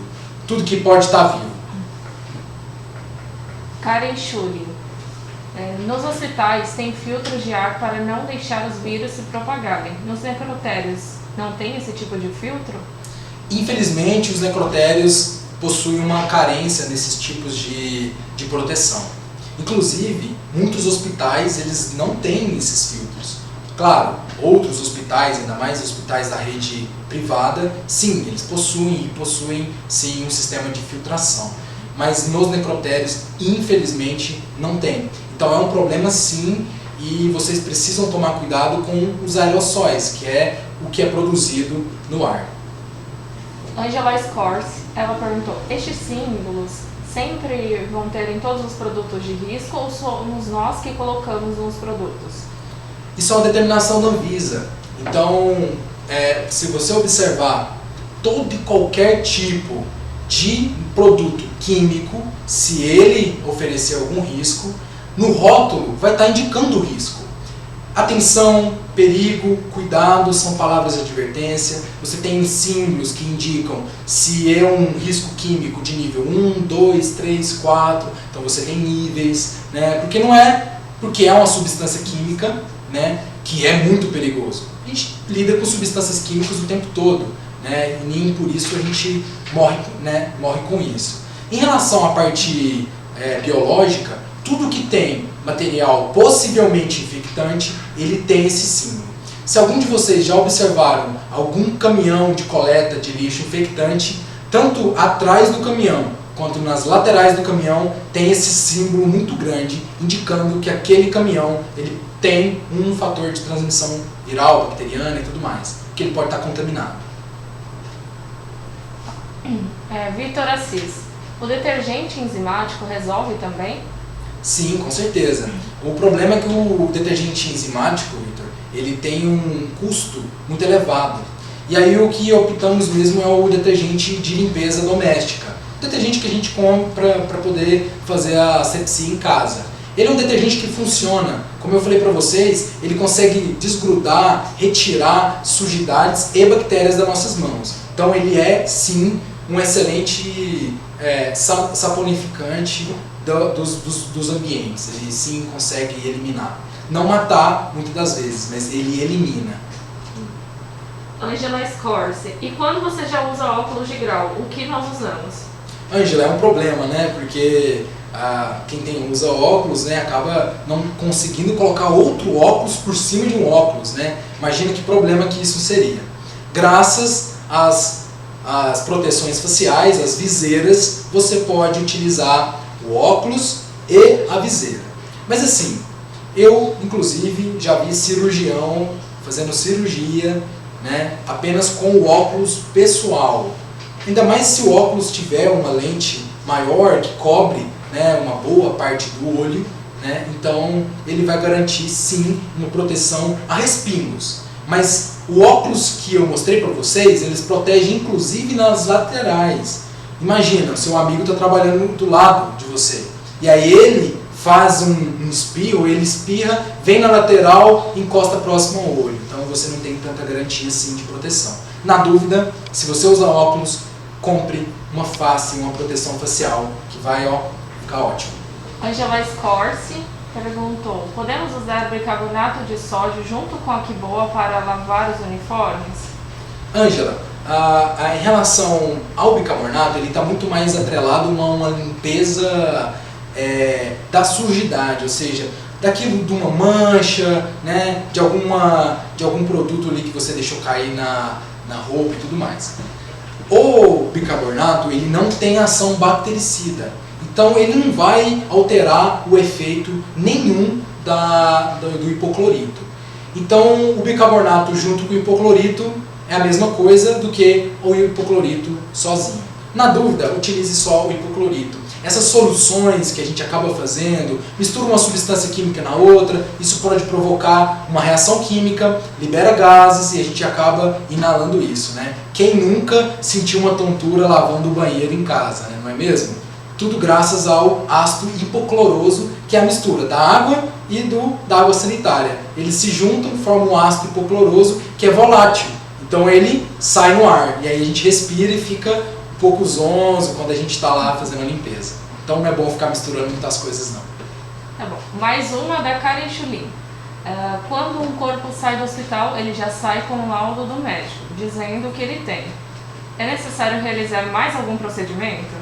Então, cara, o que acontece é o seguinte, o procedimento de necrópsia, ele pode ser desenvolvido no SVO do hospital, ou seja, lá dentro do hospital mesmo, buscando o quê? A causa da morte.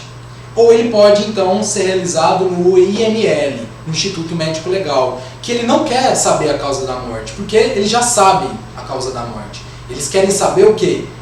Quem está por trás, se há um terceiro, há sempre um fator o quê? Judicial envolvendo aquela morte. Houve agressão? Foi morte violenta? Houve terceiros? Como foi a cena do crime? Muitas vezes a perícia até sabe quem foi o autor do crime, mas busca o quê?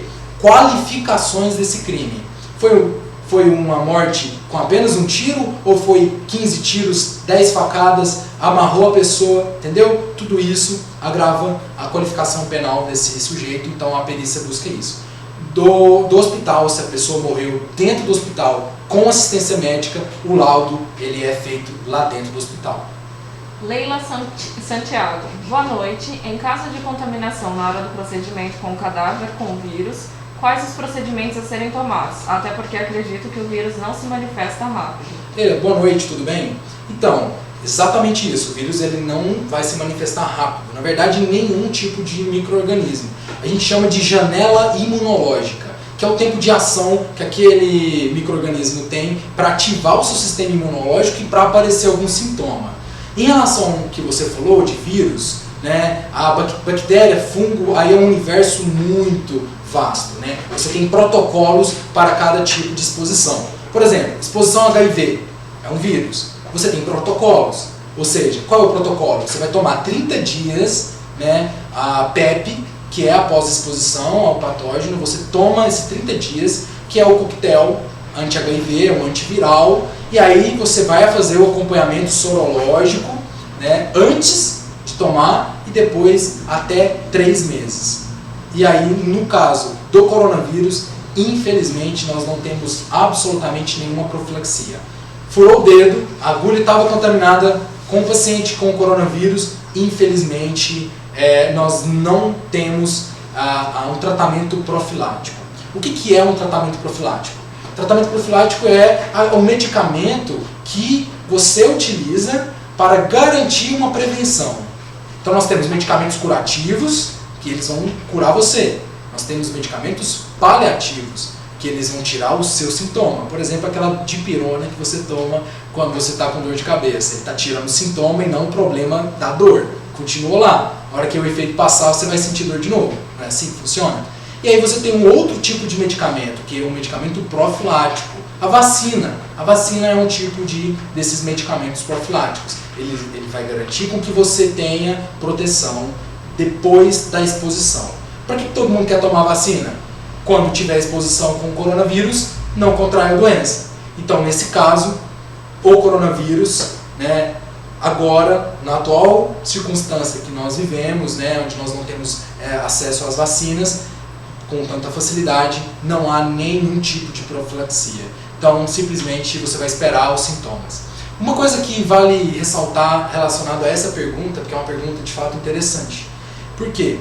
Há uma relação entre carga viral e contágio e infecção. Então, a carga viral, às vezes, ela pode estar tão baixa que você não é infectado. Vou dar um exemplo muito claro, e é um exemplo que eu sempre gosto de ministrar nas minhas aulas, que é relacionado ao HIV. Né? Eu conheço um casal em que o marido é HIV positivo, a esposa não é HIV positivo, e eles tiveram um filho. Né? Para ter um filho, a relação precisa ser desprotegida, e aí então a exposição.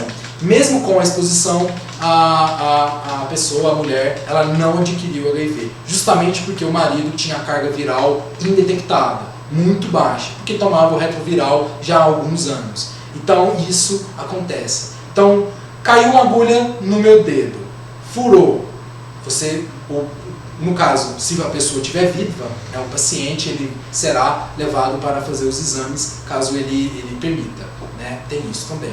No caso do cadáver, né, não há essa possibilidade de fazer o exame pós-mortem, se ele tem ou não HIV, porque muitas vezes não vai acontecer de dar positivo, certo? Então, literalmente é esperar os sintomas, certo? Aparecida Gomes. Quais são os tecidos ideais para pijamas de necrópsia? E todo profissional tem seu próprio material de trabalho ou é fornecido pelo local de trabalho? Aparecida, ótima pergunta. Por quê? A gente, comumente, quando nós entramos no hospital, a equipe médica está vestida de jaleco. Né? Esse jaleco, por exemplo, esse avental que eu estou usando aqui, ele é de tecido, muito fino. Eu consigo, inclusive, observar a parte externa, né, o ambiente, dentro do próprio jaleco, do próprio tecido. Isso vai garantir uma proteção para mim? Jamais. Então, um material, ele sempre deve ser impermeável. A questão é, né, quando a gente usa um capote impermeável, tem um segundo fator que nos incomoda, que é o calor, porque aquilo é impermeável. Então tudo que você soa, ele vai ficar colado naquele plástico, naquela impermeabilidade. Então imagina você vestida de saco plástico fazendo um procedimento de necrópsia, não é tão agradável. Então as pessoas acabam usando de tecido, mas não é seguro. Então é justamente esse contexto que eu quero trazer para vocês. Não é porque é bom ou ruim, tem que ser seguro. Edna Monteiro. Depois que foi feita a limpeza da sala e tirando a roupa tem que passar pela higienização o nosso corpo? Edna, não há necessidade, por exemplo, de tomar um banho, né? Isso não há necessidade. Alguns lugares, inclusive, te dão, né, fornecem um banheiro com tudo lá para você tomar um banho, se higienizar e ir para casa limpa. Se caso isso não ocorra, né, no ambiente de trabalho que você está, não tenha esse tipo de suporte, o que você pode fazer é lavar como se lava para fazer um procedimento cirúrgico em uma pessoa viva. Né? Você lava do cotovelo toda a região, de cima para baixo, nunca de baixo para cima. A gente às vezes lava a mão assim, né? Então você estava lavando a mão aqui, está escorrendo as bactérias para o cotovelo. Então você lava sempre com as mãos invertidas, do cotovelo para baixo. E aí, lavando com um detergente e depois passando o álcool 70, pode ir para casa tranquilo. Larissa Antunes. Ao abrir a cavidade abdominal, as vísceras se prostraem para fora da cavidade. O fígado, órgão frequentemente acometido por inúmeras doenças, pode ter sua cor e consistência alterada pela Covid? Sim, porque nós identificamos que, aliás, os cientistas identificaram, né, que o Covid, o coronavírus, ele não ataca somente as vias aéreas respiratórias, né? A gente tinha uma ideia no início, né, que o Covid ele só atacava pulmão, não é mesmo? Pulmão. Eu conheço, inclusive semana passada, né, uma amiga nossa, do nosso convívio, ela faleceu com Covid e o pulmão dela estava limpo. Ela não tinha problema no pulmão. O problema dela foi o rim. O coronavírus atacou o rim dela, ela teve insuficiência renal e falência múltipla dos órgãos. Então, o rim parando, outros órgãos começam a apresentar algum tipo de problema, algum tipo de lesão.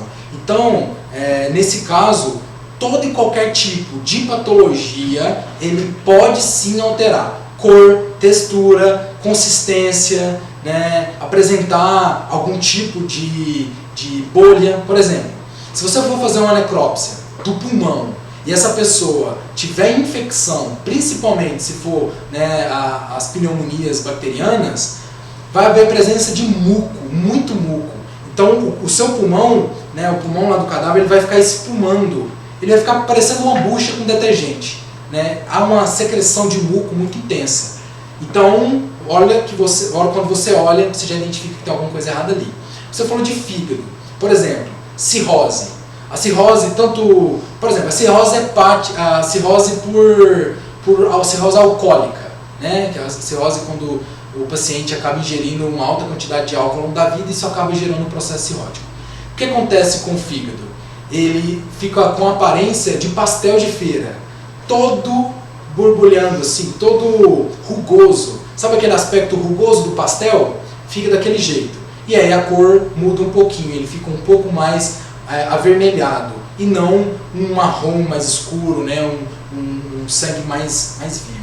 Se for, por exemplo, uma cirrose não alcoólica, o que acontece muito no caso, a famosa gordura no fígado. Estou com gordura no fígado.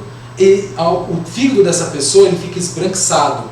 Não por fora, porque a gordura do fígado às vezes ela está interna, ela é dentro do fígado. E aí quando você parte o fígado, quando você vai fazer o exame de vísceras, aí você observa, né, os padrões de cor, o fígado fica um pouco amarelado. Então sim, todo órgão ele vai mudar. A pessoa morreu com meningite, a hora que abrir a cavidade, o líquor que era para ser translúcido, ele está da cor de um pus. Ele está amarelado. Por quê? Você está com infecção em todo o líquido que banha a sua medula espinhal e o seu encéfalo. Então, sim, toda patologia ela tem alteração morfológica, sim, nos órgãos. E aí eles vão apresentar de várias formas. Quando você ficar bem craque na necrópsia, no sentido de ter muita experiência, vivência, quando você chegar, olhar para o cadáver, você já vai olhar e falar, esse fígado está com problema, tem alguma coisa errada aí, vamos descobrir. Tá. Próxima pergunta é da Luana Ferreira. Boa noite. Após o indivíduo chegar a óbito por Covid, já que existem inúmeras variantes agora, chega a ficar quantos dias o vírus no cadáver? É possível saber? Olha, até agora o que se sabe é somente o vírus na superfície, porque é o que de fato preocupa mais a sociedade, né? Os cientistas eles estão preocupados em saber, o coronavírus ele vive quanto tempo na maçaneta da porta? Ele vive quanto tempo no capô do carro, que está em exposição de sol? Quanto tempo ele vive na mochila? E quanto tempo ele vive no corrimão lá do metrô ou no ônibus? Então eles estão preocupados para tentar identificar tempo e contágio. Em relação aos mortos, infelizmente, até agora a gente ainda não tem nenhum dado científico que mostra a duração, né, do vírus, que ele fique ativo no corpo. Nós não sabemos exato, mas se lá no corrimão do ônibus ele pode ficar até as 8 horas ativo, num cadáver ele pode ficar mais. O que a gente acha, o que a gente acredita que vai ficar mais sim, porque as condições biológicas garantem, né? Afinal de contas o vírus ele precisa de ter células. Mas a pessoa morreu, as células morreram? Sim, morreram, mas ele ainda continua ativo, porque ele ainda tem alguns nutrientes para eles, e ele ainda não morreu de fato, ele ainda fica ativo. Agora vale destacar algum nesse assunto, que muitas bactérias e muitos vírus, eles esporulam. O que é esporulação de um vírus? Ele forma uma barreira de proteção, e aí aquilo blinda ele de produto químico, blinda ele de radiação solar, blinda ele de um monte de agente bactericida, por exemplo. Um exemplo claro disso é o tétano. Alguém que já ouviu falar no tétano? Acontece um corte no pé, a pessoa vai lá na terra, tem uma bactéria, o tétano acaba instaurando e gira uma infecção, e é uma infecção muito rápida e é sistêmica que pode levar à morte. O tétano pode viver ativo na terra por mais de 20 anos. Eles conseguiram isolar bactérias do tétano, né, com mais de 20 anos e super ativo, esperando você pôr o pé no chão com ferimento. Então, cada uma dos vírus, dos patógenos, enfim, bactéria, tudo, ele vai ter um tempo e vai determinar muito. Se um vírus que esporula, por exemplo, o vírus da influenza, né, o vírus da gripe, ele esporula. Então, a gente ainda está nessas fases preliminares de estudos. Mais uma pergunta da Karen Schulin. Quando no manuseio da verificação do corpo ele é infectado por algum vírus ou bactéria, a culpa acaba sendo do auxiliar ou técnico que manuseou o corpo? A contaminação pessoal ou a contaminação do cadáver? Da verificação do corpo, seria do cadáver. Na verdade, o que acontece é que a gente nunca sabe exatamente a origem da infecção. O que acontece, por exemplo, no hospital? Alguém foi infectado por uma bactéria lá dentro do hospital. Tudo bem, essa bactéria veio da onde? É muito difícil o hospital saber. Mesmo assim, ele ainda tenta rastrear. É o que vai acontecer lá dentro do necrotério. Vocês vão tentar rastrear aonde veio aquele foco de infecção. Porém, se alguém pegou Covid, por exemplo, que está assistindo essa live agora, você sabe onde você pegou Covid? Você sabe o lugar? Você sabe a hora? Você sabe o dia? Você não sabe. Você pode ter pegado Covid hoje, apresentar sintoma daqui 4 dias. Você pode pegar o Covid hoje e apresentar sintoma daqui 14 dias. Então você não sabe por onde você passou, por onde você veio, onde você foi, com quem você conversou. Então por isso que nesse caso, a proteção ela tem que ser do momento que você chega no necrotério ou dentro da sala de necrópsia, vai entrar, já se para a mente inteira, se previnem. E assim, hoje a gente está com muito medo do corona, mas existem outros patógenos tanto quanto, piores tanto quanto ele. Então, no ambiente, tente sempre imaginar que qualquer lugar pode estar tendo um foco de bactéria e posso me contaminar. Às vezes a superfície lá do inox está tão limpa, está até brilhando, dá até para pentear o cabelo. Mas aí tem uma bactéria lá. A bactéria não tem cor, ela não sinaliza, ela não vocaliza e ela está lá. E aí você, numa dessa, acaba encostando sem querer, e aí depois você leva a mão no olho, coça o olho, e aí aquilo é um motivo para você instaurar um processo infeccioso no olho, na corrente sanguínea e tudo mais. Mas em relação à culpa, né, como você mesmo mencionou, essa culpa, normalmente a culpa é da equipe. Então, se houve algum erro, culpa é da equipe. Ah, mas o erro foi do fulano, mas você estava na sala? Estava, a culpa é sua. Ah, mas a culpa é sua. Vou dar um exemplo claro. Lembram do acidente do Cristiano Araújo, do cantor? Tinha um procedimento, estavam fazendo um procedimento de tanatopraxia nele. Tinha um funcionário fazendo um procedimento normal. E tinha outro funcionário assistindo, braço cruzado, e um terceiro filmando. Os 3 foram presos. Ah, mas o cara estava lá simplesmente aspirando a secreção, ele não tinha culpa, o celular é do outro, mas ele tem culpa porque ele deveria ter impedido a ação. Então, ser cúmplice de um crime pode ser tanto equivalente ao próprio criminoso. Então, nesse aspecto, você é responsável tanto pela segurança do ambiente quanto também dos seus colegas. Porque aí, um protege o outro. Um fala, olha, você usou a máscara errada aí, olha, a luva está errada, olha, acontece isso, olha, não faz aquilo. Então está todo mundo se policiando. Afinal de contas, é um ambiente que, né, possui uma alta proliferação de bactérias, porque um local que tem muito sangue, que tem muito conteúdo biológico. Então é um local que você precisa ter, de fato, um cuidado. E aí, todo mundo cuidando, o serviço fica muito mais acertado. É igual a relação à limpeza, né? O último a fazer necrópsia não quer limpar o laboratório. E acaba deixando isso para o outro dia, deixa para amanhã, limpa amanhã e tal. E aí as bactérias vão estar todas felizes a noite inteira, procriando, proliferando. E aí no outro dia cedo o funcionário que não tinha culpa de nada, que faz tudo certinho, chegou lá, confiante que o bisturi estava limpo, né? Acabou às vezes pegando ele sem luva para levar ali, né? A gente sempre tem um negócio assim, né? Ah, eu vou levar ali, eu não preciso disso. Não, eu vou fazer isso rapidinho. A vaga descrito, proibido estacionar. A gente fala, não, eu vou estacionar aqui rapidinho, só vou comprar um negócio aqui. Não é assim? A gente fala, não, eu vou levar o bisturi ali rapidinho. E aí, num rapidinho desse, você está com um micro corte na mão, micro corte no dedo, e aí você é infectado. Aparecida Gomes, o certo é lavar os pijamas de necrópsia em casa ou em lavanderias? De forma alguma, você leva para sua casa. Na verdade, todo profissional da saúde ele não deveria levar o seu material, né, sua vestimenta para casa. O problema é que os hospitais eles não oferecem esse tipo de suporte, né, para o próprio funcionário lavar as roupas dele lá.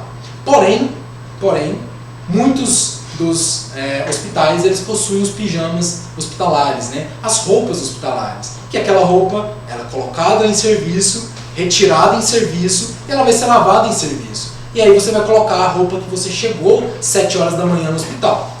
No necrotério ou no IML, isso é cargo do local. Tem unidade que você vai identificar vários pijamas cirúrgicos, tudo lavadinho, tudo certo, tá tudo ok. Você vai chegar lá e vai usar, tá limpinho. Outras unidades não vai ter. Então ou você vai precisar comprar alguns pijamas cirúrgicos, né, comprar algumas roupas, para deixar exclusivamente para essas atividades, ou então, alguns locais, eu conheço vários IMLs, que possuem uma máquina de lavar roupa para os funcionários.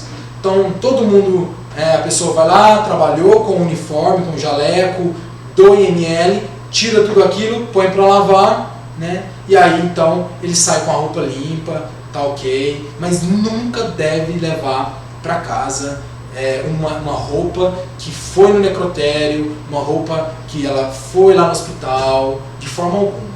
Até mesmo, gente, se a gente for visitar um paciente no hospital, a gente não deveria entrar com aquela roupa dentro da nossa casa e tudo mais. Ah, mas entrar dentro de casa tem que entrar mesmo, né? Porque você não vai tirar a roupa fora da sua casa, não é mesmo? Mas entrar dentro da sua casa já no sentido de tira o calçado antes, entra de meia, já ajuda, porque a sola do sapato, imagina, quantas pessoas não pisaram no mesmo lugar que você pisou? Quantas pessoas não falaram no mesmo lugar que você falou e caiu gotículas no chão? Alguém espirrou, secreção, Então o tênis ou o sapato ele vai pegando tudo aquilo, e aí você leva para casa e tateia aquilo no piso. E aí você tem criança pequena, põe a mão na boca. A gente geralmente tem a regra dos 3 segundos, né? Caiu no chão, deu 3 segundos, pegou, tá ótimo, tem bactéria, né? Com coisa que a bactéria fica esperando. Os 3 segundos, vamos lá, esperando ele pegar. Ou não pegou, vou aderir ao biscoito. Não existe isso, né? Do momento que encostou já tem infectado, né? E aí, no caso que você está lá com o pé sujo na sua casa, isso vai te causar um problema que talvez você não queira. Sabe aquela famosa desconforto intestinal? Ah, acho que hoje a comida não me fez bem. Sabe por que não fez bem? Será porque você comeu alguma coisa errada? Ou porque você se contaminou no metrô? Ou você se contaminou no supermercado? A gente sempre quer botar a culpa na comida. Mas a gente pega Escherichia coli no metrô. A gente pega outros tipos de bactéria. Salmonela, então, a gente pega a salmonela em vários lugares, principalmente em locais públicos, né? Então, assim, as bactérias, os vírus, elas estão aí. A gente precisa realmente se cuidar. Ah, agora coronavírus, a gente precisa pôr álcool em gel. Gente, esquece, coronavírus vai estar aí, ele vai continuar e a gente vai ter que usar álcool em gel mesmo depois do coronavírus. O álcool em gel tem que ser um hábito, é um modo de vida. Ter um álcool em gel na mochila, ter um álcool em gel no bolso, porque você está se protegendo. Com certeza vocês, nesse período de pandemia, reduziu a quantidade de gripe, né? Eu, pelo menos, depois que entrou a pandemia, nunca mais gripei.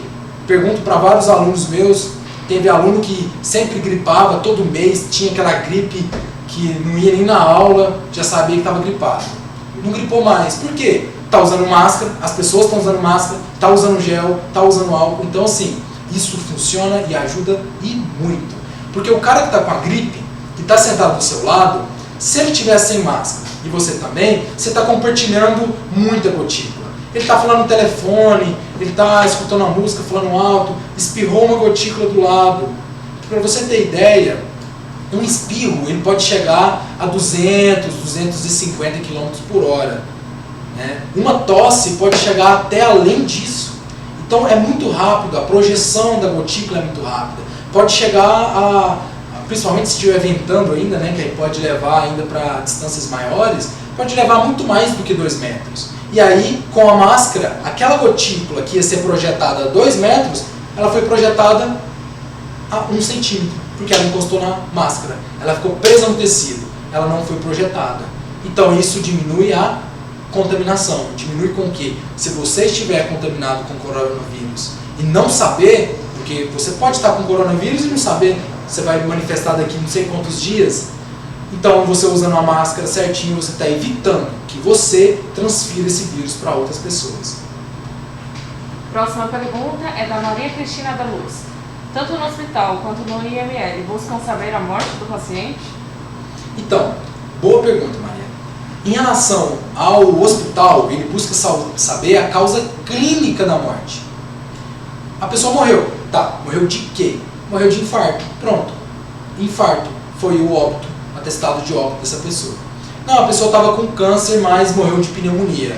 Então, o câncer foi a doença primária, pneumonia secundária causou a morte daquele paciente. Ele quer observar qual foi o conceito clínico, o que determinou a morte daquele paciente. Foi uma doença, foi um vírus, foi uma gripe, foi uma bactéria, foi uma infecção, foi o quê? O que determinou a morte?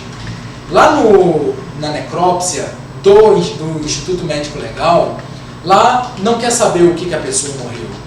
Afinal de contas, isso às vezes já vem até no laudo, O paciente morreu por intoxicação por substância química. Então, lá no hospital, eles viram que a pessoa morreu por intoxicação química. A pessoa tomou alguma coisa, mas eles não vão saber o que é. Lá no IML, sim.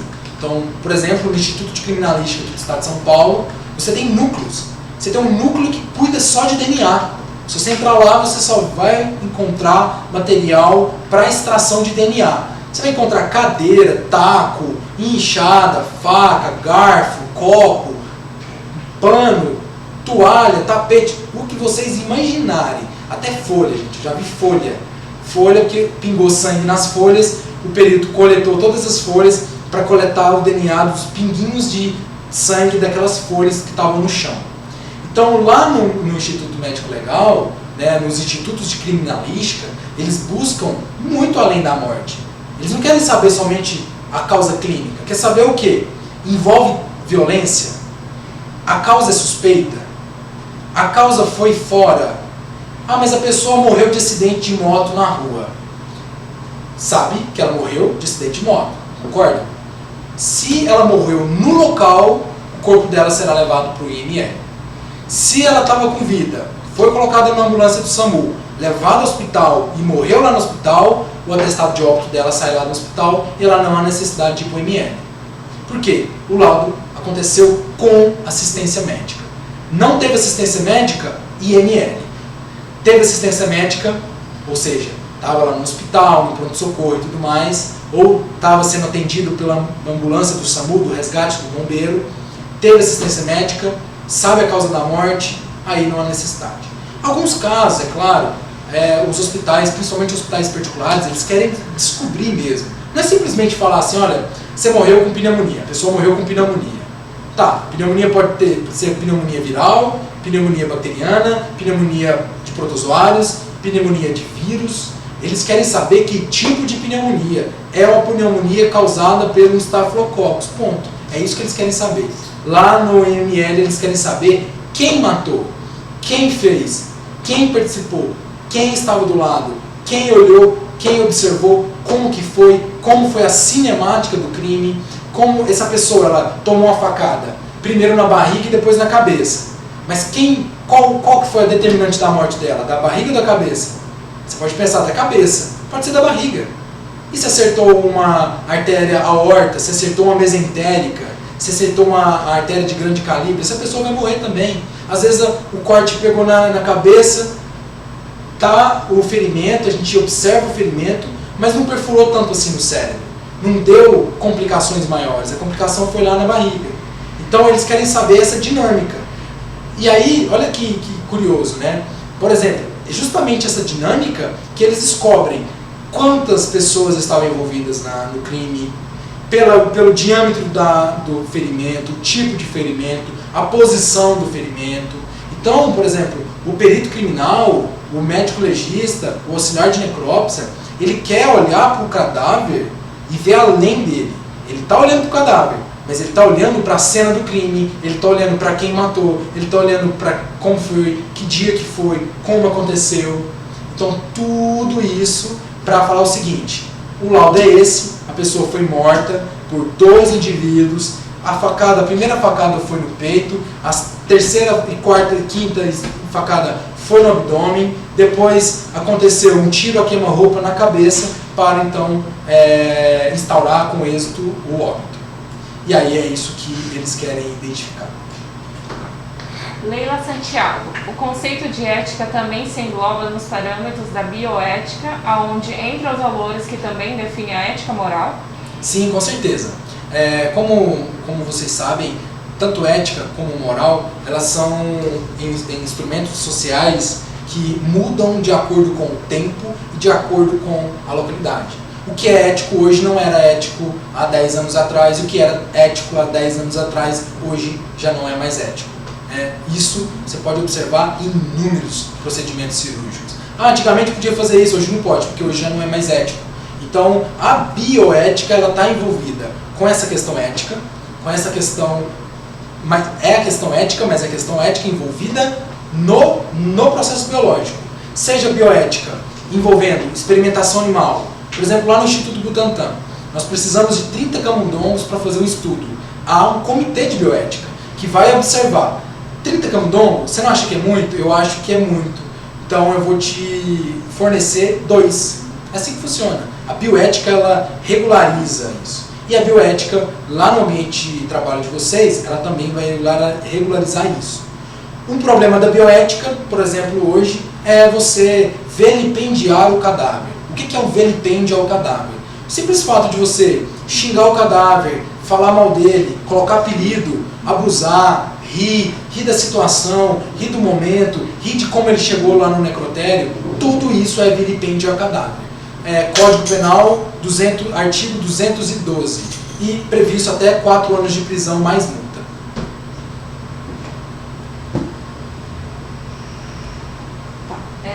Luciana, mesmo com o laudo médico, tem que fazer a necrópsia?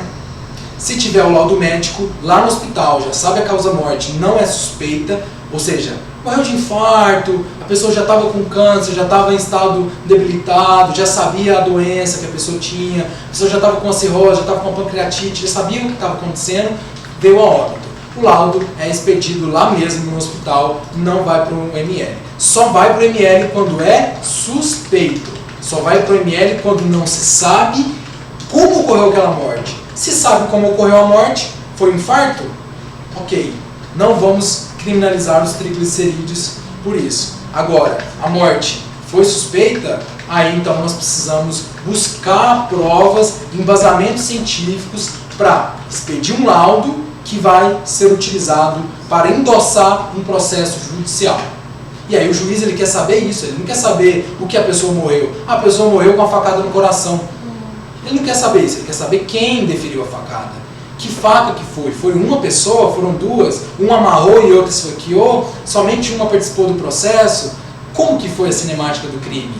Muitas vezes vocês vão buscar caracteres, vocês vão observar no cadáver características para aumentar a pena do criminoso. Às vezes você vai fazer um procedimento já sabendo quem foi que matou aquela pessoa, mas você está fazendo aquele procedimento para entender como que foi a dinâmica da morte. Isso é para qualificar o crime, por exemplo, né? Essa pessoa ela foi torturada antes de ser morta, isso é um agravante. E aí a justiça entende que deve ser feita a necrópsia para a identificação desses possíveis agravantes. Débora Torres perguntou, todos os óbitos fazem a necrópsia?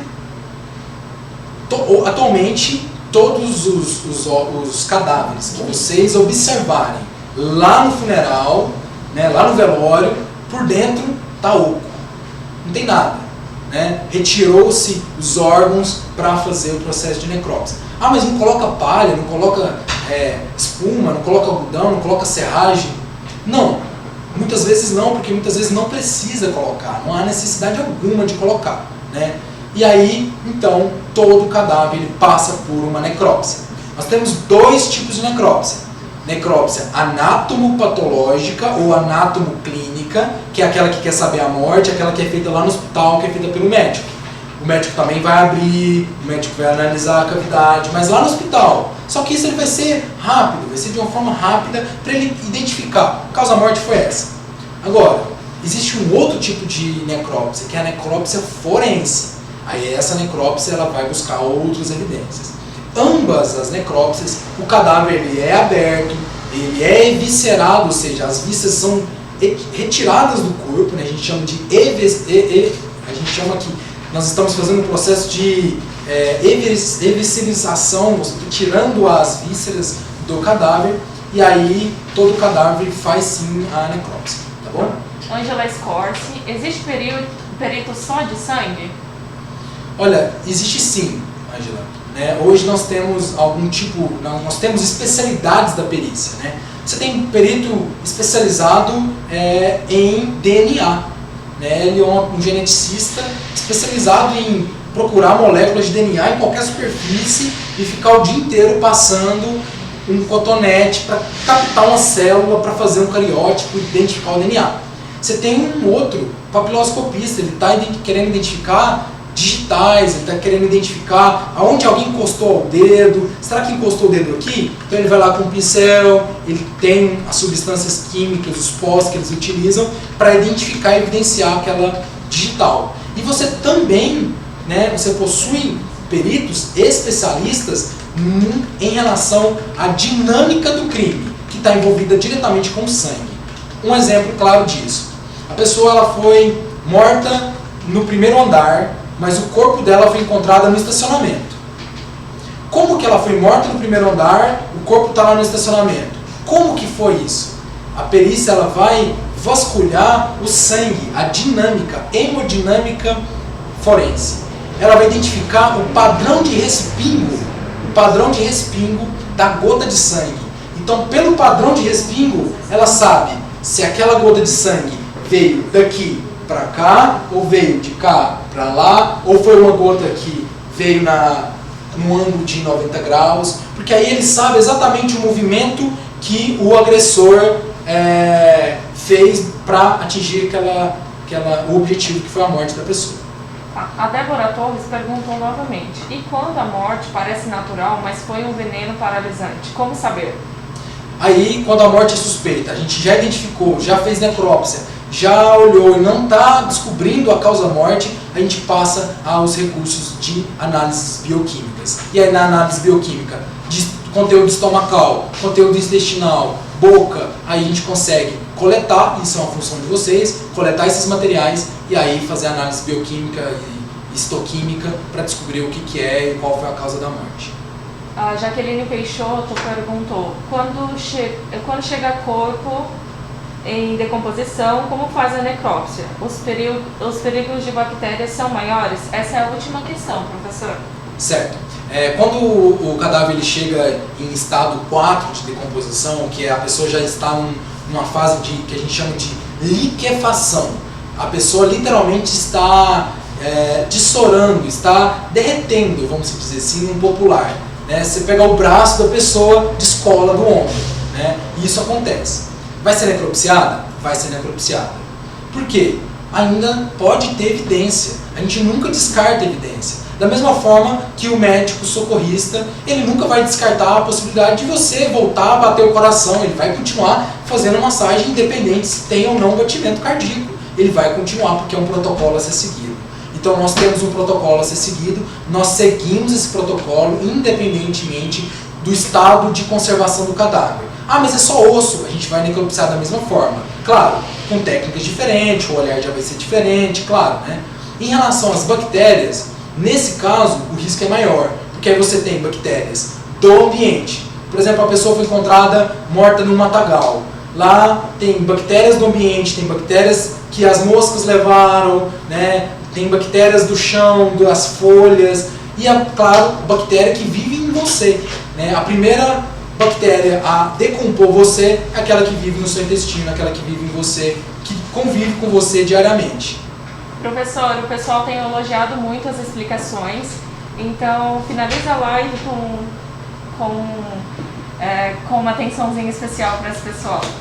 Eu queria agradecer primeiramente a instituição, a Mega Escola, por estar proporcionando esse momento. Acho que é um momento muito importante, afinal de contas nós estamos com um licenciamento social e aí nós precisamos também garantir com que vocês tenham uma qualidade de ensino adequada. Então, justamente prezando por isso que a gente está fazendo essas lives e eu quero agradecer a Mega Escola e obviamente agradecer a todos vocês que ficaram até aqui, que participaram, todo mundo de Osasco, o pessoal de Suzano, o pessoal de Curitiba, o pessoal de São Miguel, o pessoal de Guarulhos, o pessoal de Campinas, teve gente de vários lugares do Brasil e eu quero agradecer imensamente você ter ficado comigo nessa noite de hoje. Espero ter contribuído, espero ter sanado algumas dúvidas e ter passado um pouquinho de algumas coisas que eu sei para vocês e nos vemos nas próximas lives. Nos vemos nas próximas aulas. E é isso, tenham uma boa noite, se cuidem e sempre que tiverem alguma dúvida